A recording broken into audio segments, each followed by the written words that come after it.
బుజ్జి అహల్య దగ్గరికి వెళ్తాడు. వెళ్ళి శ్రావ్యత్త పిలుస్తుంది అని చెప్పేసి అంటాడు. అన్నాక సరే అని చెప్పేసి ఇంకా అహల్య అయితే వెళ్తాను అంటుంది. ఇంతలో ఇంకా గౌతమ్ అలా బాధపడిపోతూ ఉండగా, ఏంటండి అర్జున్ ప్రసాద్ గారికి మీరే చెప్పాల్సింది పోయి మీరే బాధపడుతూ ఉన్నారేంటి అని చెప్పేసి అహల్య అంటుంది. అన్నాక ఇంకా గౌతమ్ ఏమీ అనలేక సైలెంట్గా ఉండిపోతాడు. ప్లీజ్ అండి మీరు ధైర్యంగా ఉండండి, మిమ్మల్ని చూసే ఇంకా మేము అందరము ధైర్యంగా ఉంటాము, మీరే ఇలా చిన్నబోతే ఇంకా మేము ఎలా ఉంటాం చెప్పండి అని చెప్పేసి అహల్య అంటుంది.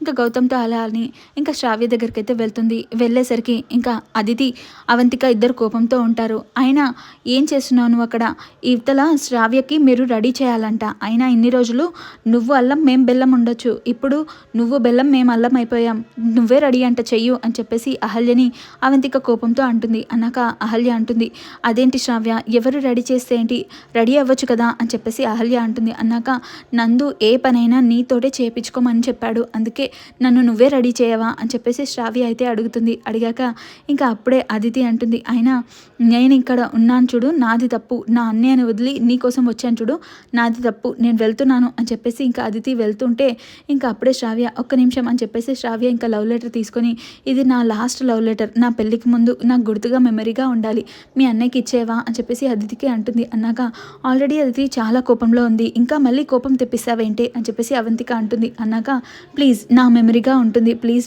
ఇవ్వవా అంటే అన్నీ అహల్యతోటి చేయించుకోమన్నాడు కదా నందు, అయితే ఈ పని కూడా అహల్యతోటి చేయించుకో అని చెప్పేసి ఇంకా అదితి కోపంతో అక్కడి నుంచి వెళ్ళిపోతుంది. ఇంకా శ్రావ్య సరే అహల్య నువ్వైతే రెడీ చేద్దుదా అని చెప్పేసి పిలుస్తూ ఉంటుంది. ఇంతలో బులిబాబు అయితే మండపంలోకి వస్తాడు. ఇంకా పెళ్లి వేషం వేసుకొని ఇంకా మండపంలో డప్పులు కొట్టే వేషం వేసుకొని ఇంకా అక్కడికైతే వస్తాడు. వచ్చి ఈ మండపంలోనే నా ఫోన్ ఉంది, అలాగే నా బంగారం కూడా ఉంది, ఎలాగైనా సరే కనుక్కుంటాను అని చెప్పేసి ఇంకా బుల్లిబాబు అయితే అనుకుంటాడు. ఇంతలో ఇంకా బంగాళరాజు కూడా మా అమ్మని మా మేనకోడల్ని ఎలాగైనా సరే వెతికి పట్టుకోవాలి అని చెప్పేసి ఇంతమంది ఉన్నారు, ఎవరో ఒకరు నా మేనకోడల్ని చూసుంటారు, ఖచ్చితంగా అందరికీ అడుగుతాను అని చెప్పేసి అతనైతే ఇంకా ఆ ఫొటోస్ పట్టుకొని అందరికీ అడుగుతూ ఉంటాడు. ఇది ఇలా ఉండగా ఇంకా నందు అయితే రెడీ అవుతూ ఉంటాడు. ఇంతలో గౌతమ్ నందు దగ్గరికి వెళ్ళి, చాలా థ్యాంక్స్ నందు, నువ్వు ఇంత తొందరగా పెళ్ళి ఒప్పుకుంటావు అనుకోలేను అని చెప్పేసి ఇంకా గౌతమ్ అన్నాక, అవును అయినా నీకు నా చెల్లెల మీద ఒక్కసారి కూడా ప్రేమ కలగలేదా అని చెప్పేసి నందు అడగగానే గౌతమ్ డల్ అయిపోతాడు. ఇంతలో ఇంకా కొందరికి ప్రేమని మంచి అనుభూతిని ఇస్తే కొందరికి బాధని మిగిలిస్తుంది, నేను అర్థం చేసుకుంటాను, నీకు చెప్పాలనిపిస్తేనే చెప్పు, లేదంటే లేదు అని చెప్పేసి నందు అంటాడు. అన్నాక అయినా ప్రేమ గురించి ప్రేమే లేని వాడికి ఎందుకు చెప్తున్నావు నందు అని చెప్పేసి అదితి అక్కడికి వస్తుంది. ఇంతలో యామిని కూడా వస్తుంది. వచ్చి అయినా నీ చెల్లెలకి పెళ్ళి అవుతుందని సంబరపడకు, నిన్ను అహల్యని మాత్రం వదిలిపెట్టను అని చెప్పేసి యామిని అయితే అంటుంది. అన్నాక నా చెల్లెలు చాలా మంచిది అని చెప్పేసి ఇంకా గౌతమ్ అంటాడు. అవునా, నందు చెల్లెలు కూడా చాలా మంచిది, అయినా ఒక పోరంబోకుని చెల్లెలకి నా కొడుకుని ఇవ్వాల్సి వస్తుంది చూడు, నన్ను అనాలే అని చెప్పేసి యామిని అంటుంది. అన్నాక ఇంకా గౌతమ్ ఏం అనలేక అలా సైలెంట్గా ఉండిపోతాడు. ఇంతలో ఇంకా నందు, ఇది నా పెళ్ళి మామ్, ఇది నా పెళ్ళి అని అంటే, అవునరా నీ పెళ్ళి కాబట్టి ఇంకా సైలెంట్గా ఉన్నాను, అయినా నీ చెల్లెల మీద నీకు ప్రేమ లేదేమో, మాకుంది, నువ్వు నీ చెల్లెల్ని వదిలేసినంత ఈజీగా నేను నా కూతుర్ని వదిలేయలేదు కదా అని చెప్పేసి యామిని అయితే అంటుంది. ఇంకా నందు, ఇప్పుడు ఆపుతావా మామ్ అని చెప్పేసి, ఆపుతానరా కానీ వీళ్ళని మాత్రం విడిచిపెట్టను అని చెప్పేసి అదితి యామిని అయితే అక్కడి నుంచి వెళ్ళిపోతారు. ఇంకా నందు ఇవన్నీ ఏమీ పట్టించుకోకు గౌతమ్ అని చెప్పేసి ఇంకా నందు అయితే అంటాడు. అనక ఇంకా గౌతమ్ అయితే అక్కడి నుంచి వెళ్ళిపోతాడు. ఇది ఇలా ఉండగా ఇంతలో బంగాళరాజు ఆ ఫొటోస్ పట్టుకొని ఇంకా వెతుకుతూ ఉంటాడు కదా. ఇంతలో ఇంకా అర్జున్ ప్రసాద్కి అలాగే ఇంకా వాళ్ళ వైఫ్ అలా ఫోన్ ఇందిరాకి కలుపుతూ ఉండగా అప్పుడే అక్కడికి వెళ్తాడు. నా మేనకోడలు నా అమ్మ కనిపించట్లేదు, కొంచెం మీరు చూసి ఒకవేళ మీరు గుర్తుపడతారేమో చూస్తారా అని చెప్పేసి ఇంకా అతనైతే అర్జున్ ప్రసాద్ వాళ్ళ భార్యకైతే ఆ ఫోటో చూపిస్తాడు. సుభద్ర ఆ ఫోటో చూడగానే ఇంకా వాళ్ళ అమ్మ ఫోటో చూసి నాకు తెలియదండి అని చెప్పేసి అంటుంది. అన్నాక సరే అయితే నా మేనకోడలు ఫోటో అయినా చూపిస్తాను, తననైనా గుర్తుపడతారా అని చెప్పేసి అడుగుతూ ఉంటాడు. ఇంతలో ఇందిరా ఫోన్ కలవకపోవడంతో అప్పుడే ఇంకా అర్జున్ ప్రసాద్ కోపంతో, ఏంటయ్యా మేము మా బాధలో ఉంటే నువ్వేంటి వచ్చి ఏదేదో అడుగుతున్నావేంటి, అయినా మేమే దొరికామా నీకు, ఏం మాట్లాడుతున్నావు అని చెప్పేసి అడుగుతూ ఉండగానే ఇంతలో యామిని వాళ్ళ భర్త అయితే అక్కడికి వస్తాడు. వచ్చి ఏం జరిగిందిరా అని అంటే, ఇతను ఎవరో చూడు, మేము ఆల్రెడీ టెన్షన్లో ఉంటే మమ్మల్ని వచ్చి డిస్టర్బ్ చేస్తున్నాడు అని చెప్పేసి అర్జున్ ప్రసాద్ అంటాడు.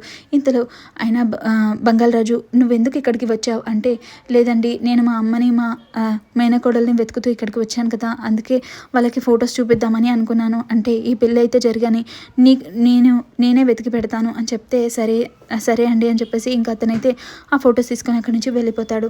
ఇది ఇలా ఉండగా ఏమైందిరా అంటే ఇందిరా ఫోన్ కలవట్లేదు అని చెప్పేసి ఇంకా అతనైతే టెన్షన్ పడిపోతూ ఉంటాడు. సరే అని చెప్పేసి అక్కడ వెళ్ళిపోయాక ఇంతలో ఇంకా అర్జున్ ప్రసాద్ వాళ్ళ అమ్మ వస్తుంది. వచ్చాక ఏంట్రా ఎందుకురా బాధపడుతున్నావు అంటే ఇందిర ఫోన్ కలవట్లేదమ్మా అంటే ఇంతసేపు ఇందిర గురించి ఆలోచిస్తావా అయినా వాడు రాకపోతే ఈ పెళ్ళి ఏమైనా ఆగిపోతుందా అని చెప్పేసి తనైతే అంటుంది. అమ్మ ఎన్నిసార్లని వాడిని అలా అంటావు, వాడు కూడా ఈ ఇంటి బిడ్డే కదా, వాడిని ఎందుకు అలాగ చూస్తావు, వాడిని చూస్తే మాకు బాధగా ఉందమ్మా అంటే వాడు ఈ వారసుడు కాడు, ఈ ఇంటి కొడుకు అసలే కాదు, అయినా వాడి గురించి తీస్తే నేను బాధపడతాను అనుకోవేంట్రా, ప్రతిసారి వాడి గురించే తీస్తావు అని చెప్తే నువ్వేమైనా అనుకోమ్మా, వాడు కూడా ఈ ఇంటి వారసుడే, వాడి గురించి ఏమి మాట్లాడకు అంటే మీరు ఏమైనా చేసుకోండి అని చెప్పేసి తన కోపంతో అక్కడి నుంచి అయితే వెళ్ళిపోతుంది. ఇంకా ఇందిరా ఫోన్ కలవకపోవడంతో ఇంకా అర్జున్ ప్రసాద్ అయితే టెన్షన్ పడిపోతూ ఉంటాడు.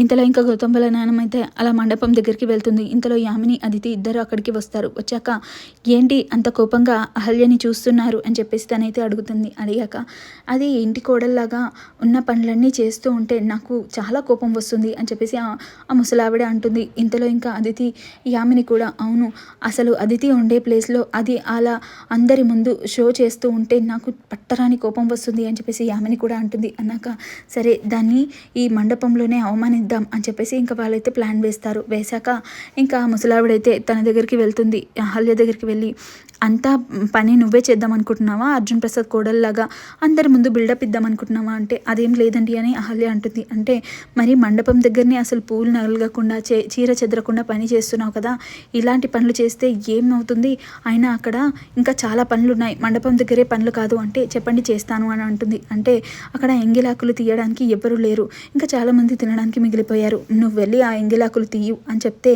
ఇంకా అహల్య అలాగే చూస్తూ ఉంటుంది. ఏంటి చేయవా అంటే చేస్తాను అని చెప్పేసి అహల్య వెళ్ళి అలా ఎంగిలాకులు తీస్తూ ఉండగానే యామిని అదితి సంతోషపడిపోయి అక్కడి నుంచి చూస్తూ ఉంటారు. ఇంతలో ఇంకా అప్పుడే గౌతమ్ అక్కడికి వచ్చి ఏం పని చేస్తున్నారండి మీరు అని చెప్పేసి అహల్యని ఆపుతాడు. పర్లేదండి నేను తీస్తాను అని చెప్తే ఇంకా గౌతమ్ వద్దండి ఆగండి అని చెప్తాడు.